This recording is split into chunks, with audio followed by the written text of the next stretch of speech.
أهلا وسهلا ومرحبا بكن وبكم في حلقة جديدة من حلقات قصص وملفات قضايا جرائم حدثت بإحدى مدن أو قرى المملكة. آمل متابعين الكرام أن تكونوا بخير وبصحة وسعادة إن شاء الله. وكالعادة متابعين الكرام بدون مقدمات بدون إطالات ندخل مباشرة في سرد تفاصيل وأطور جريمة اليوم. القضية ديال اليوم متابعين الكرام هي واحدة من قضايا الدرك الملكي. القضية ديال اليوم اللي دارت الأحداث ديالها من نواحي ديال مدينة أسفي بالضبط في سنة 2003. هاد الجريمة متابعين الكرام غادي نبدا التفاصيل ديالها من الأول، من البداية. واحد العائلة ناس فلاحة عندهم الأراضي ديالهم، ناس اللي راكم تتعرفوا عندهم البهايم ديالهم، عندهم الخير، الناس اللي تتخاف من الفراقشية، تتخاف من الشفارة، تتخاف على المحصول الزراعي ديالهم. ولا بد تبقى واحد في ديك الأسرة ولا في ديك العائلة مرة في الليل تيشد العسى. ديك الليلة اللي شاد العسى هو الأب، كان رجل تقريبا تجاوز العمر ديالو الستينات، تجاوز العمر ديالو 60 سنة. عنده واحد المصباح يدوي أو داك البيل تيضوي به هكا مرة تينوض تيضرب دويرة تيسرح داك البيل ديالو تيشوف شكون هنا. تقريبا جوي ديك 11:30 الليل بحسب ما تيقول هو، لأن هاد الهضرة ديالو غادا تخدم من بعد سيمانة ديال الوقت. تيقول ان جوي ديك 11:30 الليل قال لهم انا تندور البيل هكا، تيشوف بان شي جوج واقفين تيشوفهم هما بعاد عليه. بقى اشكون تما تم جاي عندهم وما يهربوا. هو رجع فيق ولادو قال لهم ودي راه شي وحدين، راه جوج بانوا لي مشاو تيجريو فينا با في كانوا واقفين ما كانوا وما يجيو للبلاصه اللي كانوا واقفين فيها وسط الزرع وسط داك المحصول الزراعي. شنو تيلقاو؟ لقاو صاك حقيبه، راكم تتعرفوا دوك السيكه اللي تنديهم حنا رجال الحمام، صاك.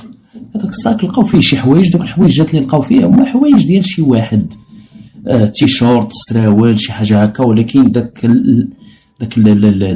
مدكوك عن آخره. لقاو معاهم بعض الوثائق، لقاو شي بوان ديال الكارو تما أو شي حاجة هكا. قال لي با يمكن هادو شوف الله أعلم ديال من الصاك ما ديال من الله أعلم. سمحوا في داك الصاك وهربوا. من دوك الوثائق اللي لقاو تما شي وثائق كيتعلقوا بخدمة، لقاو ما يشبه السيفي، شي واحد مصاوب شي سيفي ديالو وهذا، وغير الفوتوكوبي ديال السيفي ماشي السيفي الاصلي، لان حتى الصوره اللي تلقات في داك السيفي على ايد ما عرفوش ديال من. السيد الصاك لاحو في دارو، هادو ربما غير شي جوج جاو تيكميو تما معزولين تما، ربما عاقبين السيد راهم هربوا وخلاو الصاك. قال لي خليه تما، بقى مرميز داك الصاك عند السيد في دارو، ما جا ديكلارا ما تا شي حاجه. اليوم غدا داز تقريبا واحد 8 أيام 9 أيام ديال الوقت على هاد الليله هادي. واحد الصباح كاينه واحد الفيلا، ديك الفيلا ديال شي ناس ديال شي عائله، الناس ميسورين تيجيو بحسب المعلومات اللي جمعوا الناس ديال الدارك تما. قال لك اودي هاد الفيلا راه ديال شي عائله تيجيو مره في شحال، قال كيجيو تما تيدوزوا ديك العطله ديالهم، دايرين واحد البيسين، واحد الجرده، واحد كذا حلقين كيف تنقولوا حنا على ديك الفيلا الصغيره متواضعه. وديك الفيلا دايرين فيها واحد العساس، كان هذا العساس واحد الراجل شيباني تقريبا كيتجاوز العمر ديالو 60 سنه، حاطينه تما مجلسينه تما، جايبينه من المدينه. داك العساس ساكن تما وكيبات تما ويضل تما النهار وما طال والليل وما طال. لا خرج بحسب المعلومات ديال بعض الناس ديال الدوار، قال لك اودي ها نشوفوا هنا مشى تيجيب الكارو لا مشى تيجيب شي حاجه المناضه هذه من الحانوت، كاين شي حانوت تما في داك الدوار تيمشي ليه وتيرجع في حاله. هاد الفيلا هادي جات قريبه بزاف لهذاك السيد اللي هضرنا عليه في بدايه الحلقه، اللي غادي يقول من بعد بان واحد الليله راني شفت راه شي جوج راه هربوا وخلاو الصاك ديالهم راه باقي عندي. كان تقريبا لدارو. كيف قلت انا صبحوا الناس ديال الدوار تيشموا واحد الريحه كريهه، ريحه كريهه. منين جايه من الدار ديال فلان او الفيلا ديال فلان. جاو الناس تيدقوا تما، تيدقوا على داك تا مول الحانوت. قال لي مودي راه موالف تيجي يدي الكارو. قال لي مودي راه يوميا تيجي لي من 2 مرات 3 في النهار يجي يدي الكارو مناضه شي حاجه هكا. هذوك العائله مره كانوا تيجيو تيدوروا معاه، تيشوفوه مره في الشهر ولا شنو، تيجيو يدوزوا واحد النهار يومين تما وتيمشيو في حالهم. قال لك ودي هما ما بقاوش جاو وهذاك السيد راه ما بقاش بان، وراه حنا تنشموا شي ريحه لان تبلغوا الناس ديال الدرك اللي غادي ينتقلوا حلوا بعيد المكان. ديك الفيلا عندها واحد الصور ديالها كانوا معلين شي شويه وعاد مغطي بالشجر من الداخل، ما كيبان شيء شنو اللي كاين. تاكد الناس ديال الدرك ان الريحه اللي كتنبعث من الفيلا رائحه كريهه، ريحه اللي عرفوها وكيعرفوها مزيان الناس ديال الدرك والناس ديال الشرطه. تاكد بان شي حد ميت لداخل. المعلومات ديال من الفيلا والفيلا سيد راه ديال شي ناس راه تيجيو من البلاصه الفلانيه، راه تيجيو غير مره في شحال، راه كذا راه كاين واحد السيد اساس هنا راجل كبير منحنو تيقول الهضره ديالو. خبرات النيابه العامه بالامر دخلوا الجدرمين لداخل.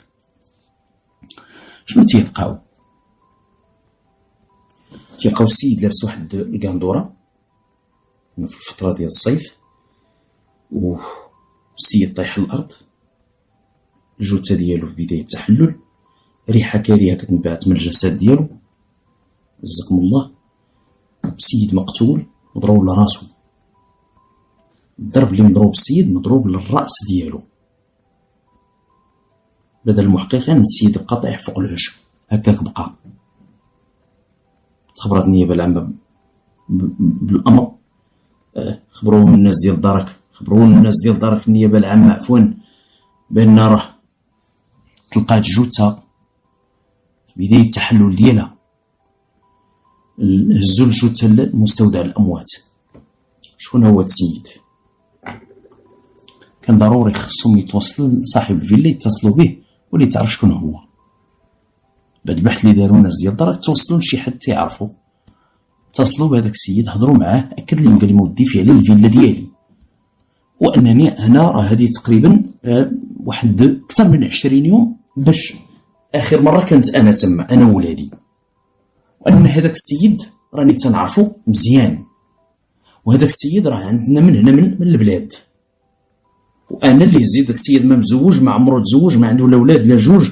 قال لك اودي راه انا اللي هزيتو، اقترحت عليه يمشي يعس ليا تما مقابل واحد الاجر شهري ومهلين فيه. قال لك اودي راه حطيتو تما، عطيه السكنه عطيه كذا عطيه كذا. قال له ودي جير في اقرب وقت راه السيد راه مقتول. حاولوا الناس ديال التشخيص القضائي انهم يرفعوا شي بصمات من هنا وشي بصمات من هنا لعلها توجد ينفعل، لان الباب ديال الصور تلقى مسدود، ومنين دخلوا هاد الناس ربما كانوا داخلين عند الضحيه وقتلوه وخرجوا في حالهم، او لا ربما دخلوا عنده هجموا عليه وقتلوه. وعلاش؟ سؤال. بعد ما دخلوا الناس ديال الدار لداخل ديال الفيلا بان بان شي حد كان تيقلبوا على شي حاجه داخل في الفيلا، قلب هنا قلب هنا قلب هنا قلب هنا. واخ الوقت اللي جا السيد صاحب الفيلا والزوجه ديالو اكدوا الناس ديال الدرك بان الدار تسرقات. قال لك اودي راه هزوا شي ديكورات من هنا، قال لك اودي راه التلفزيون راه كانت هنا راه داوها، راه هزوا شي حاجه من هنا، راه هزوا واحد حتى من واحد داك الاورديناتور داك اش كيتسمى كمبيوتر بوست، قال لك راه داوه وداو واحد الطابله اللي تيتحط عليها البوست، وداو عليها كذا وداو كذا، وقال لك اودي راه داو واحد جوج ديال الدراجات هوائيه سرقوا من هنا، ما كاينينش. شكون هادو اللي جاو دخلوا صفاو الضحيه تما وسرقوا داكشي اللي سرقوا؟ الضحيه الله يرحمه بدل المحققين ان ما كان شيء ما يثبت انه كان عنده شي حد، نقولوا ربما شي صينيه شي كيسان وبرارد، ربما نقولوا كان معاه شي حد، او لا شي جلسه ديال الخمر، شي حد اللي كان تيشرب معاه، الضحيه ما تيشربش، والضحيه من خلال التقرير ديال الطبيب الشرعي ما كانش يسكران. المعلومات اللي حاولوا يستقيوها الناس ديال الدار من عند الناس ديال الدوار، قال لك ودي داك السيد مول الحانوت اللي يقدر يعطيكم عليه معلومات، انما هو قال لك وديت ما تيسلم على حتى واحد، وما تيهضر مع حتى واحد، وما تيوقف مع حتى واحد. وهاد الهضره كذا مول الحانوت قال لك ودي السيد تيجي ترونكيل تياخذ داكشي، قال لك ما فيش الهضره بزاف. تعرفوا مول الحانوت تيحاول يجبد الانسان الهضره وكذا، قال لك ودي تهضر مع شويه تيزيد ويخليك، قال لك ما انسان، قال لك حدودي، قال لك حدو. شي مره سولته على السميه ديالو، قال لي ودي انا راني سميتي فلان، قال لي انا جالس لهاد الناس في الفيلا وراني جيت من البلاصه الفلانيه، ما عمرهم شافوا شي حد اللي داخل عنده. وهاد الهضره غادي ياكدها حتى مول الفيلا، قال لك ودي السيد راه مقطوع من الشجره، انا اللي تنعرف، قال لك ما عندوش حتى العائله ديالو اللي تيعرف هو، فاللي غيجي عنده تما وقاتلينو. هادو راه ماشي عائله، هادو راه اعداء. غريب ما كاينش حتى فين من تشك، كاين لا كاميرات في ذاك الوقت لا والو. كيف قلت انا هذاك النهار اللي صبحت ديك الريحه دايره تما في الدوار، وجاو الناس ديال الدارك وهزوا الجثه ومشاو في حالهم، الناس ديال التشخيص القضائي هزوا شي بصمات معنا وشي بصمات معنا وزادوا في حالهم، عاودوا غيرجعوا الناس ديال الدارك في العشيه الوقت اللي غيجي صاحب الفيلا. في الوقت اللي جا صاحب الفيلا تما رجعوا ثاني الناس ديال الدارك، شكون اللي غادي يجي؟ دوار صغير، والناس راكم تتعرفوا تدخل السياره ديال الخدمه ديال الدرك لواحد المنطقه كيتبعوك امه ديال عباد الله تيتجمعوا. غيجي داك السيد اللي هضرت عليه هذه تقريبا واحد الاسبوع 8 ايام 9 ايام ديال الوقت، السيد الفلاح اللي كان شاد العسه في ديك الليله من بين ولادو، وتقدم عند الناس ديال الدرك. قال لي الشاف اختار واحد الجدرمي بهاد لي، قال لي ودي نهضر معاك، قال لي مرحبا، قال لي ودي راه عندي واحد الساك راه بقى عندي في الدار، وكيفاش لقيتو؟ راه واحد الليله هذه تقريبا، قال لي من نهار فلان كان تقريبا شي 8 ايام 9 ايام الوقت، تيقول من ديك الليله وانا تندور بين هكا بانوا لي شي جوج ديال الاشخاص، قال لي بقيت تنقول شكون نتوما واحد ما بغى يجاوبوا، قال لهم بديت تنتقدم عندهم وما يهربوا، قال لهم انا فيقت الدراري ولادي وجينا للبلاصه فين كانوا، قال لي راه حنا لقينا واحد الصاك. فين هربوا هذا؟ وقال لك راه هربوا هكا، جيت الفيلا اللي تلقى فيها السيد مقتول، لان كان تقريبا لي ما بعيده شي بزاف، تقريبا واحد 150 حتى 200 متر وكاع، وجات ديك الفيلا معزوله والسكان تما كلهم كانوا معزولين. قال لي واخا نشوفوا، قال لي ما ديكلاريتيش، قال لك لا سيدي ما ديكلاريتش. جاو معاه جبت لهم داك الصاك، كيف قلت انا تيلاحظوا الناس ديال الدرك فيه حوايج ديال شي شاب، سروال الجين، فيه واحد السبادري، وفيه شي حاجه شي تريكوات، وفيه شي تخربيقات، المهم صاك كبير وعامر فيه الحوايج، ولقاو شي كيف قلت انا شي وثائق، شي سيفيات راكم تتعرفوا داير لهم فوتوكوبي فيه معلومات، شكون هو صاحبة سيفي كذا كذا كذا كذا. قال لي هاد الدري هذا اللي في السن، قال ما عرف، قال لك اودي ما عرفناهش. واخ هذاك الدري رقم بطاقه التعريف ديالو بوانتا والناس ديال الدرك، لاحظوا بان هذاك الدري ماشي الاصل ديالو ماشي من اسفي، فالاصل ديال هذاك الولد جاي من نقول ميم، لا بعد ما بوانتاو الناس ديال الدرك وحددوا الهويه ديالو من منطلق رقم بطاقة التعريف ديالو اتضح بأن هاد الدري هذا مصايب بطاقة التعريف ديالو والعنوان الوارد في بطاقة التعريف ديالو في مدينة قولميم. لقاو الصاك ديالو، السيد تيقول لهم راه لما مشاو هما جينا للبلاصة اللي كانوا فيها رانا لقيت هاد الصاك، هما جوج. شكون هاد الدري هذا اللي جاي من قولميم؟ غريب. علاش شافوا السيد وما يهربوا؟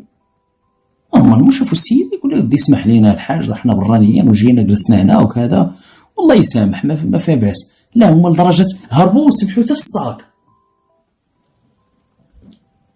شحال الوقت دابا؟ هو قال لك اودي راه شي 9 ايام راه النهار فلاني. فين هربوا؟ قال لك هربوا لهاد الجهه هادي، الجهه اللي فيها الفيلا اللي تلقى السيد مقتول. وانا كيف قلت لاحظوا المحققين بان كاين ربما نوع من التزامن ما بين الليله اللي كيقول فيها هذا الفلاح انا راني شفت وراني لقيت الصاك وجبته راه بقى عندي في الدار وسلموا الان الناس ديال الدرك، والليله اللي ربما تقتل فيها الضحيه تقريبا ربما نفس الليله. علاش؟ لان الجثه ديال الضحيه تلقات في بدايه التحلل، السيد راه بان بانه مقتول واحد 8 ولا 9 ايام، فايتها اسبوع الوقت باش مقتول. واش ديك الليله اللي قتلوه؟ واخا هنا هذاك الدري ربما قالوا جاي من قولميم، ربما تيدفع السيفيات ديالو هنايا في مدينه اسافي باغي يقلب على خدمه، ربما مادام جاي بالصاك ديالو وداير بزاف ديال الفوتوكوبيات حاطهم ديال السيفي، قالوا نخبروا الناس ديال الدار الملكي ديال مدينه قولميم. بالفعل شنو اللي وقع في ديك الليله؟ الجدرمي ديال مدينه قولميم تفاعلوا مع البرقيه اللي عطاوه الجدرمي ديال مدينه اسفي باش يطلعوا العنوان الوارد في بطاقه التعريف ديال صاحبنا. توصلوا للعائله ديالو، العائله ديالو قال لك اودي راه هاد الدري هذا راه جالس عند عمو في مدينه اسافي. قال لك اودي راه الدري جالس عند عمو مع ولاد عمو في مدينه اسفي، والان وفي هذه اللحظه هذه اللي الناس ديال الدار تيبحثوا عائلته قالوا للجدرميه راه الدري دابا راه كاين في مدينه اسفي. الجدرمي ديال قولميم خبروا الناس ديال الدار قالوا لهم اودي راه حنا توصلنا لعائلته، قال لك اودي راه السيد كاين في مدينه اسفي عند شي عائله وبالضبط عند عمو جالس عنده. يعني ودي عطيونا الاسم والعنوان، قال لك اودي راه العنوان ديالو عمو ساكن في الحي الفلاني كذا كذا. ولاو الناس ديال الدار رجعوا ثاني مدينه اسفي المدينه، سول هنا قلب هنا توصلوا للعم ديال هذا السيد ديال هذا الولد هذا. خرجت الزوجه ديالو السلام عليكم السلام، قال له ودي جينا تنسولوا على فلان، قالت لي ودي راجلي ما كاينش. قال له واخا، قال الله يجازيك بخير، واش واحد الولد من قولميم جالس عندكم هنا؟ اي قالت لك فلان كاين هنا في الدار. قالت لك لا، هو دابا في هذه اللحظه هذه راه ما كاينش، خارج، لا هو ولا ولادي. قالت لك سيدي خطاكم ترجعوا عنده جويه تقريبا ديك 10 ل 11 الليل راه تيدخل هو والدراري ولادي. شحال في عمره هذا السيد؟ وقالت لك ودي راه تقريبا في العمر ديالو شي 26 ولا 27 عام. شنو كيدير هذا؟ وقالت لك ودي راه جا من صيفطوه عائلته عند خوه عند عمو هنايا اللي هو راجلي، صيفطوه من قولميم وراه كان خدام في شي شركه، راه دوز عندنا تقريبا شي عامين هو عندنا. قالت لك راه خدام في شي شركه وديك الشركه راه ما بقاتش خدامه، واه حاليا راه جالس تيقلب على خدمه وصافي. هادشي اللي كاين.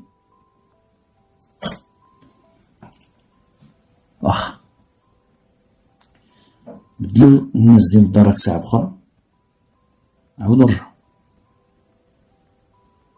رجعوا خداو الولد. فين جابوه لابريكاد. فلان بفلان، قال لك هو انا. قال له عطينا لاكارت ديالك، قال لي مرحبا. قال لي شوف هاد الصاك هذا ديالك. الدري شاف الصاك قال لي لا ماشي ديالي. قال لي يلاه ودي. قال لي هذا اللي في السيفي انت ولا ماشي انت؟ قال لك انا. ايوا هاد السيفيات هادو راه تلقاو عندك انت هنا في هاد الصاك هذا. جابو عمو وجابوا شي واحد من ولاد عمو، دخلوا لواحد الغرفه قالوا له وديو هاد الصاك ديالو. قال لك صاكو ما كاين باس. قال لك هاد الحوايجات ديالو، هذا السروال الجين ديالو، هاد التيشورت الزرق ديالو، قال لك هاد السيفي ديالو، حتى هاد الصاك راه ديالو. انتم عمو ولاد عمو ما فاهمينش، ما عارفين شنو اللي واقع. قال لي الشريف كضحك علينا نتايا، قال لي هاد الصاك ديالك. وزيرو الجراني قال لي مودي فيه الصاك ديالي، علاش كتنكر؟ وقال لك انا خفت وصافي. مناش خفتي؟ انا الانسان تيقول لك خفت، قول لي مناش خفتي؟ وانا خفت. قال لك انا راه عرفت الصاك عند من كان عند واحد السيد راه بوت صاحبي. كيفاش؟ قال لك بوت صاحبي. سمعوا مزيان اش غايقول هذا الولد هذا. قال لي مودي انا ديك الليله، قال لي انا كنت خدام في واحد الشركه، جيت هنا من مدينه تقولميم. سمعوا معايا مزيان المحضر ديالو. جيت من مدينه تقولميم واستقريت عند عمي هنا في مدينه اسفي، ودبرت على خدمه، وتقريبا اكثر من عام ونص انا خدام في ديك الخدمه. ومؤخرا ديك الشركه عندها شي مشاكل، فكنت انا من العمال اللي خدامين في النوار راه فرات فيهم ديك الشركه. الدري بقى جالس عند عمو، هذوك ولاد عمو تيضلوا خدامين، والسيد تيضل تما ناعس حتى ل 10 ل 11 النهار، ولا تيضيق. كاينين بنات عمو ومرت عمو تما، وعمو تا هو تيضل خدام. فعمو مرت يمكن لمح ليه، قال له ودي خصك تدبر على شي خدمه، وتبقى جالس هنا وحشومه، وتبقى جالس مع العيالات. قال له عمي ما لقيتش خدمه. وقال لي شوف شي حل راسك. قال لك انا تلاقيت مع واحد صاحبي اللي كنت خدام انا وياه في ديك الشركه، وخرجنا بجوج، اللي هو ولد من؟ قال لك ولد هذاك السيد اللي دا لي الصاك. حنا جايين الهضره ديالو. قال لهم راه اتفقت انا وياه، وقال لي نمشيو لكازا. قال لي راه واحد الدري صاحبي راه قال لي جي راه كاينه الخدمه في الدار البيضاء. قال لك انا هذيك العشيه، قال لك فعلا هزيت الصاك ديالي. قال لك بلا ما نخبر العم ديالي ولا ولاد عمي. قال لك علاش؟ لان قال لك المعامله اللي عاملوني بعد ما بقيتش خدام وهذا، قال لك شويه ناقصه. قال لك صافي انا هزيت الصاك ديالي، بغيت نبات من الصباح، بغيت نزيد في حالي. قال لي هذاك صاحبي، قال لي جي بات عندي، والصباح قال لي نمشيو بكري، قال لي ناخذوا الكار ونطلعوا لكازا. قال لك فجيت انا وياه. الدري ولد هذاك الفلاح قال لي ودي بلاتي ديما با نعس ودخل عندي للدار، ربما ما تيبغيناش ندخلو البراني وراه كذا وراه كذا. الدري كان تقريبا في العمر ديالو شي 25 عام. قال لي صافي، قال لي اجي نبقاو جالسين هنايا، هذه راه الارض ديالنا، راه كذا راه كذا. فخرج باه تيقول تيدور بين هكا ويقول لنا وشكون تما. قال لك حنا وقفنا. قال لي اسكت ما تهضرش، هذا راه غير با. ملي تم جاي عندنا قال لي هرب خلي الصاك صاحبي هرب. قال له هربنا. مني هربتو فين مشيتو؟ وقال لك صافي انا شحال كانت الساعه؟ وقال كانت شي 11 الليل هكاك. قال لك حنا بقينا حاضين بواتا جا هو وولادو الاخرين داو الصاك. صافي قلت للاخر، قلت لي صافي انا خويا غادي نمشي في حالي من ناقص، تدير جيب لي الصاك ديالي. وقال اليوم غدا تيقول لي هو الصاك اخويا راه خداه با، راه دخلوا للبيت ديالو وسد عليه. اصافي عين هذاك الصاك اصاحبي، المهم غندير شي نهار راني غنجيب لك الصاك، غنشوف كيفاش ندير وكذا وكذا. ورجع الاخر بات في الدار ديال عمو. هذه الهضره ديالو. ناضوا الناس ديال الدار، جابوا هذاك الفلاح،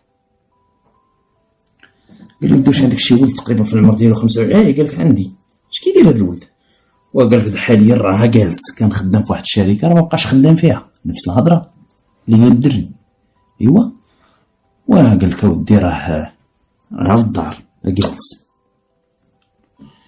قال لي اودي راه الليله اللي قلتي بلي كانوا شي جوج وراه خلاو الصاك وهربوا، رحنا جنا مول الصاك.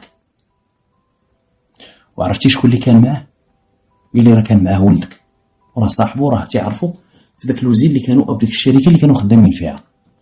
وراه الامر شنو فيه راه ولدك كان جايب السيد وباغي يدخلو للدار وكيتسناك انت النعاس باش الغد اللي باغيين يمشيو يدبروا على راسهم في الدار البيضاء وكذا وكذا وكذا. وراه شافوك وراه خافوا وراه هربوا. قال لي دابا خصنا الولد ديالك. قال لي سيدي مرحبا. قال لي السيد حسب الدنيا دارت به، حسب الدنيا غرقت به. سيد تخلع. عرف ولدو مدام الجدرمي تيقولوا ليه راه ولدك اللي كان مع الشخص المجهول، راه ولدك من واحد من هذوك الجوج اللي انت ما عرفتيهمش هربوا وخلاو الصاك.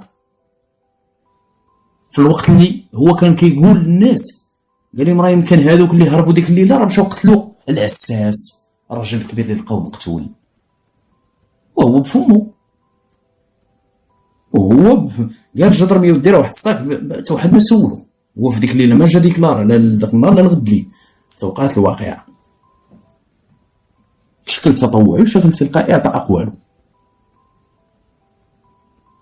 خرجوا الناس ديال الدار معاه، جابوا داك الدري في العمر ديالو 25 عام.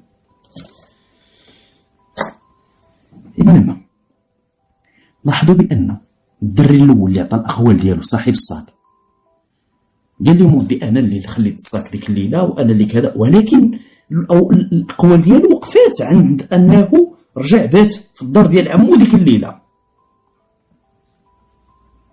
وفعلا عمو ولادو قال لك ودي ما كاينش شي ليله ما باتش فيها الدري في الدار، ما كاينش شي ليله. قال كيتعطل شي مرات عنده شي صحابو تيعرفهم تيقول لهم راه حكا شي دراري تنعرفهم كانوا خدامين معايا، راه حنا غادي ندبروا في شي خدمه، راه عيط ليا راه كذا راه كذا، انا نمشي نشوف. تيبقى تيتعطل ولكن تيبات في الدار. هنا لاحظوا الناس ديال الدار كان الدري ناقص شي حاجه في هضرته. شكون اللي غيكمل الهضره؟ غيكمل هذا الولد، ولد الفلاح. ولد الفلاح الدري جابوه خايف، قال لي شوف جدرمي اللي كيبحث معاه، قال لي غنسولك تجاوب. قال لي نسولك نطرح السؤال تجاوبني، قال لي بلا ما تمرضني بلا ما نمرضك. قال لي دري خايف، دري مدهشر. دري قال لي واخا. قال لي صاحبك قال كل شيء، قول لي ما عندك. قال لي الليله اللي جيت صاحبك كنت لي نفس الاقوال اللي قال صاحبه.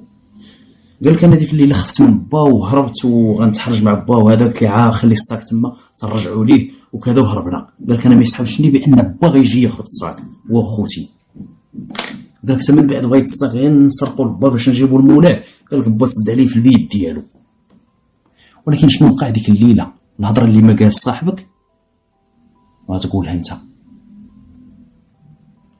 فين هربتوا؟ قال لك راه حنا هربنا للبلاصه فين وفين جيتوا. تكلم يعصى الروح الجدرميه. دري كيدير هذا بوحدو. الدري وين تقليم قال لي مودي غنقول لكم اللي كاين. قال لي مرة بعد ما جبار هربنا فين جاو ورا ديك الفيلا وجلسوا. كاين تما شي شجر وشي اعشاب وهذا. قال لي وقف هنا صافي جلس هنايا. بقاو جالسين. قال لي الفيلا ديالنا، قال لي راه ديال شي ناس لاباس عليهم تيجيو من البلاصه الفلانيه. قال لي راه واقيلا راه واحد فيهم تيقولوا ليه المراكشي، يمكن من مراكش. قال لي راه الفيلا ديالو. بقى تيعاود لي ولادو راه كيجيو تيلبسوا مزيان، عندهم هادي عندهم كذا عندهم كذا. الدراري بقاو تما حتى لواحد الوقت، واحد الساعه ديال الوقت هما تيهضروا. قال لي راه كاين العساس. قال لي زعما ما تكونش الفلوس هنا. هو قال لي شكون قال؟ قال لي المهم راه عندهم شي حاجه. قال لي راه عندهم شي حاجه هنا في الدار. قال لي راه عندهم واحد الموطور كبير وكذا. هما دخلوا ما لقاوش الموطور. قال لي عرفتي اش غدير؟ واحد هز واحد قال لي ندخل نحل لك الباب. قال لي ما عنده لا كلاب لا والو. قال لي ما عنده لا كلاب لا والو. دخل حل لي الباب وما يدخلوا على العساس. العساس كيسمع الباب كيتحل جاي خارج بغا يعرف شنو اللي كاين وما ينزلوا عليه. ضربوا بحجره لراسو. ضربه بحجره الراس ديالو. واحد جاي عنده انفاس واحد وراه بقى وراه هز الحجر بجوج ديال اليدين لان جابوهم في اعاده تمثيل الجريمه. شكون اللي قتلو؟ هاد البرهوش هذا اللي جا من قولميم هو اللي هاز الحجره. ضرب السيد لراسو وقتلوه. ودخلوا تيقلبوه هز هنا هزوا جوج دوك ديال الدراجات. فين داوهم ديك الليله؟ داكشي اللي سرقوا اغلبيه داكشي اللي سرقوا ما كانش شي حاجه ثقيله، هذا هاز داكشي اللي سرق، هذا هاز داكشي اللي سرق، خداو جوج ديال الدراجم وما يزيد. فين داو داكشي؟ فين خلاوه؟ داو عند شي واحد تيعرفوا ولد الفلاح، وداك خينا اللي بقى عنده المسروق كان تقريبا في العمر ديال 42 عام. مشى عنده وقال لها خويا فلان خلي عندك هادشي، راه الدري هذا صاحبي، اي هذا ولد الفلاح، تيقول لهاد خينا اللي غيبقى عنده المسروق، قال لي هذا راه صاحبي وراه كان ساكن مع عمو وراه تيبيع ويشري وهذا، وراه عمو قال لي خرج عليا هادشي وانا داري صغيره وانا كذا، قال لي خلي عندك هادشي تيدير شي حل الله يرحمه، قال لي مرحبا تواسع راه كاينه سير خليه تما. فباقي كلشي داكشي اللي تسرق من الفيلا باقي كله، وتقول حاجه وحده باعوها. كيتسنى وقال لي خليت راه صبح السيد مقتول. قال لي كيفاش؟ قال لي راه السيد مات، وما كيتحاول ما ضربوا السيده سخف طاح راه زو داكشي. قال لي السيد راه مات. قال لي واش ندير؟ قال لي وصافي خلي داكشي عند فلان تنشوفوا شنو غيوقع في هادشي. داود الفلاح اعترفوا بما نسب اليهم بجوج، الاخر اعترف قال لك فعلا ديك الليله رانا بقيت مع ولد الفلاح وراه اللي وقع راه حنا قتلنا داك السيد، انا اللي قتلته. الدري اللي في العمر ديالو 27 عام هو اللي قتل العساس. فيما ان صاحب الفيلا قال سبق وصرح الناس ديال الدار، قال لي مودي انا هاد السيد راني جبتو من مدينه مراكش، وهاد السيد هذا قال لي راني تعرفت عليه كان تيعس عند شي حد وتيخدم عنده، وانا كنت كنتقدم عند داك السيد وشتو تيعملوا ديك المعامله ماشي هي هذيك، وكنت كندافع عليه قدام داك السيد ولا راجل راه كبير وهذا. قال لك شي مره قال لي سي فلان لقيتي لي شي خدمه اخرى، قلت له واخا انا راه لقيت شي خدمه نقلب لك. فقال لك نهار طاحت في البال ديالي ان الفيلا تمام الفيلا، قال اقترحت عليه قال لي مرحبا، قال لك راني مهلي فيه. وبداو تيبحثوا الناس ديال الدار، لقاو بان هذا السيد هذا في العمر ديالو 67 سنه بالضبط. لقاو بان هذا السيد هذا الاصل ديالو من قلعه الصغيرنه، ولقاو بان هذا السيد هذا بعائلته وبولادو، وهو قال لمول الفيلا قال لي انا ما عمرني تزوجت وما عندي شغل الاولاد. اش كان تيقصد؟ لان بعد ما توصلوا للعائله ديالو لقاو بان هذا السيد هذا الله يرحمه ولادو تيقلبوا عليه بحوث عليه طرف عائلته، وان هذا السيد هذا راه تقريبا واحد 8 سنين ديال الوقت عائلته ما بقاوش شافوه. 8 سنين ديال الوقت يقولوا عائلته، قال لك ودي 8 سنين ديال الوقت عائلته ربما كادوا انهم ينسوه، لدرجه هذا السيد هذا حتى بطاقه التعريف اخر مره بطاقه التعريف ديالو وفات هذه تقريبا ب 3 سنين ديال الوقت ما بقاش عاودها ما عاودهاش. وولادو من بعد صرحوا للدار قال لك اودي اب ديالنا كان واحد الانسان شويه ذو عزه النفس، وكان الاب ديالنا تيتقلق على اقل من اي حاجه، وحنا قال لك ما كناش مخلين من جهدنا، وحنا اللي بغاه هو اللي كاينه، وهذا السبب كان شي خصام مع ولادو. قال لك ودي السبب ان الاب ديالنا حنا الام ديالنا ماتت الله يرحمها، وناض هو تزوج بشي مرة اخرى وناض ولادو، هو قال لهم حقا لا نتوما ما باغيني ما بغيتونيش نتزوج لا نتوما كذا انا غادي نزيد في حالي انا كذا. قال لك تزاد في حاله تكتب لي انه يموت في مدينه اسفي مقتول. الدراري هادو تقدموا للعداله، هذاك البرهوش اللي قتل السيد هز حجره الفوق ضربوا بها اللي من مدينه قولميم اللي كان جاي جالس عند العم ديالو وهذا ضربوه 30 عام. فيما ان ولد الفلاح قال انا غير جينا على ولد السرقه وانا ما قتلتش فلان اللي ضرب بالحجره، فعطاوه 17 سنه ديال السجن. صاحبنا اللي شد من عندهم المسروق برؤوه هما، هو قال لي ودي انا تنعرف الفلاح تنعرف خوته ودارهم وعائلته، وراه جاب لي شي حد قال لي راه جرى عليه عمو كان جالس عنده راه ما لقى فين يحط السلعه ديالو راه تيبيع ويشري. قلت له ماشي مشكل راه حط ليه قال لك راه بقات تما، انا ما شريتش من عندهم غير خلاو عندي. تبرأ السيد، بان بانه ما شاري مسروق، ما على بالوش بان سرقه. قال لي مودي لو كان عرفت السرقه راه ما غاديش ناخذها من عندهم. كانت هذه الحلقه ديال اليوم. شنو المستفاد متابعينا الكرام؟ بالمناسبه قال لي داك الفلاح بعد ما عرف بان راه ولده متورط في هذه المصيبه الكحله وراه اعترف وراه كذا، قال لي السيد بغا يتسطى. علاش؟ لان حتى من بعد قال لي البصمات اللي خرجوا، قال لي الجريمه راه بحال اللغز ديالو، تعرفوا الجونات، قال لي البصمات ما كانت باينه حتى شي بصمه. تخيل، ما حتى بصمه ما بانت. شنو بغيت نقول؟ ان لولا هذا الفلاح اللي قال الجدرميه ودير واحد الساك بقى عندي، راه شي وحدين ربما قلت اخويا المهم راه شي ساك بقى عندي، رانا ما ديكلاريت ما والو، وراه ديك الليله بان لي بحال راه هربوا هنايا، وقلت ربما راه يكونوا هما اللي قال يعطينا الساك، حتى كيلقاو بان في الاخر هو السيد ما عارفش بان ولده متورط في هذه المصيبه هذه. اللي السيد في الاخر بغى يتصدق، كانت واحد المحاوله ديال راكم عارفين ولدي ونعطي عليه الفلوس، ولدي وما يدوش الحبس وبا عنده الفلوس وكذا، قال لك داك الشيء ما نفع شيء، ما نفعش. قال لي ولدو حكموا ضربوه ب 17 عام ديال الحبس. علاش؟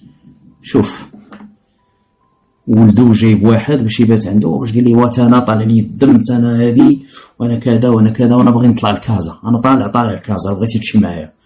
الاخر تا هو مشى جمع صاكو وقال لي نمشيو فحالنا، غتبات عندي باش الصباح نهزو راسنا نمشيو.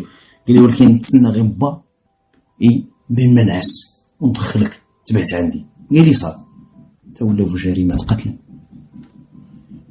هما مني هربوا مني سنا فيهم بواه بالبيل، قال لي غنخلي الصاك دابا نرجعوا ليه،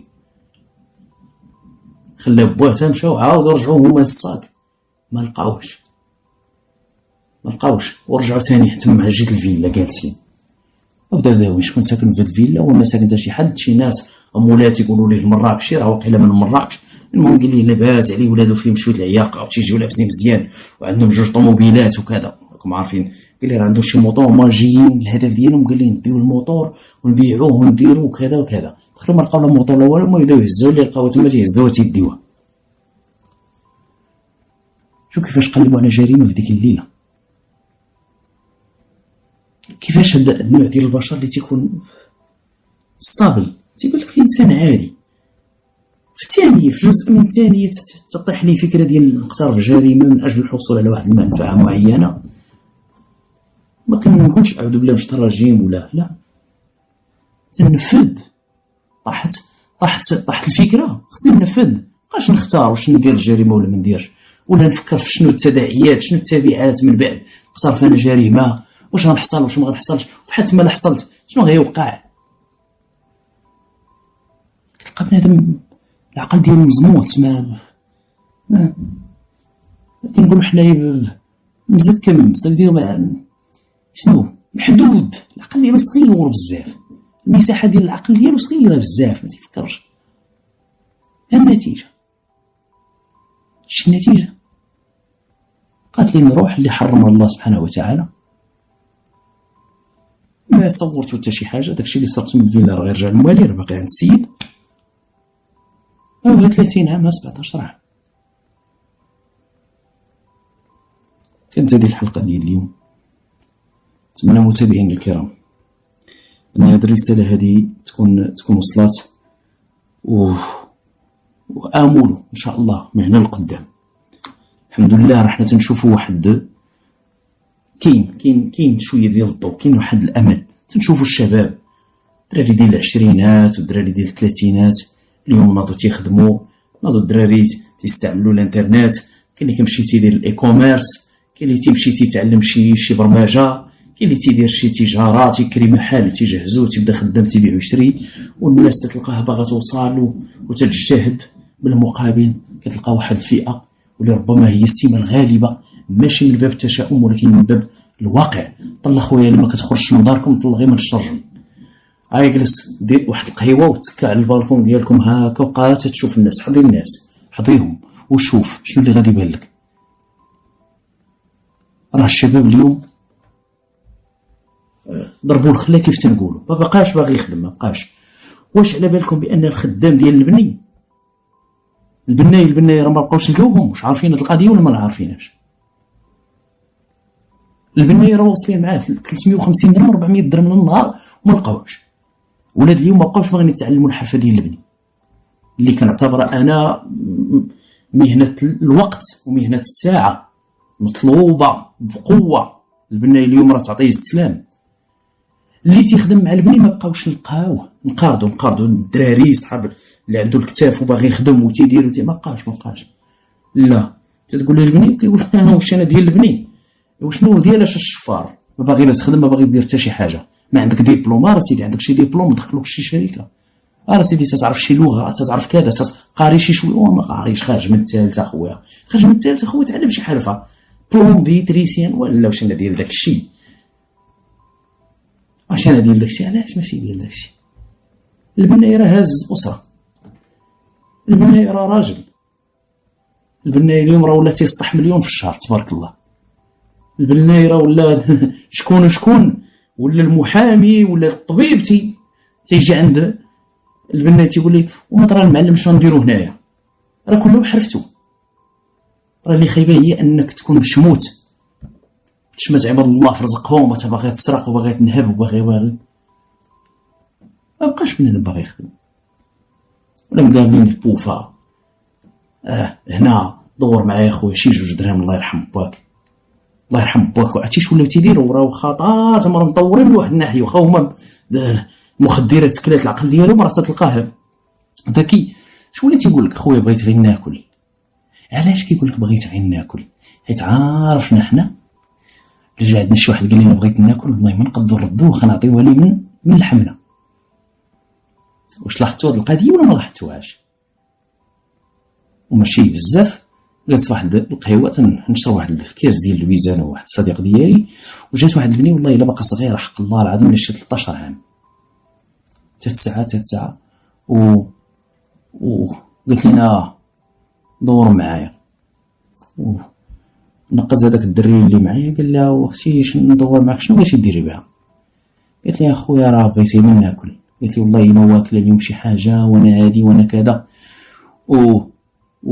واحد اللحظه هو يتهز لها واحد شويه ديال التريكو ديالها، يشبه لي واش ما هنايا وريحه البوفه دريه عرفتي مع قربت عندنا بزاف باقا صغيره ريحتها عزكم الله. ماشي انا زعما تنقص منها ولا قلتها في واحد المره، قلت ودي هاد الناس هادو اللي كيوليو رهينه ديال داك المخدر. عرفتي شنو كيهمل النظافه ديالو، ما كيبقاش يحسن حتى شعره. البنت حديت ولا حرج صافي اهمال، عايش غير الدماغ ديالو تيقلب على الجرعه الدوبامين. علاش نقلب على المخدر بطريقه او باخرى؟ ما عنديش مشكل الكرامه ديالي، ما عنديش مشكل انا الجسد ديالي تنبقى بحال هكا تنموت، المهم ناخذ الجرعه اللي ما بقاش بنادم باغي يخدم، ما بقاش بنادم باغي يقرا ولا باغي لا، بنادم ولا تيقلب على سهله. مزيان تقلب على سهله، اجتهد فكر بدع شي حاجه دير شي حاجه، ولكن باش تسرق عباد الله تمشي للحبس، تقتل عباد الله تمشي للحبس. ونتمنى هذه الرساله تكون وصلت. اشكركم متابعينا الكرام على حسن الاصغاء والمتابعه، والى اللقاء في الحلقه القادمه ان شاء الله. السلام عليكم ورحمه الله.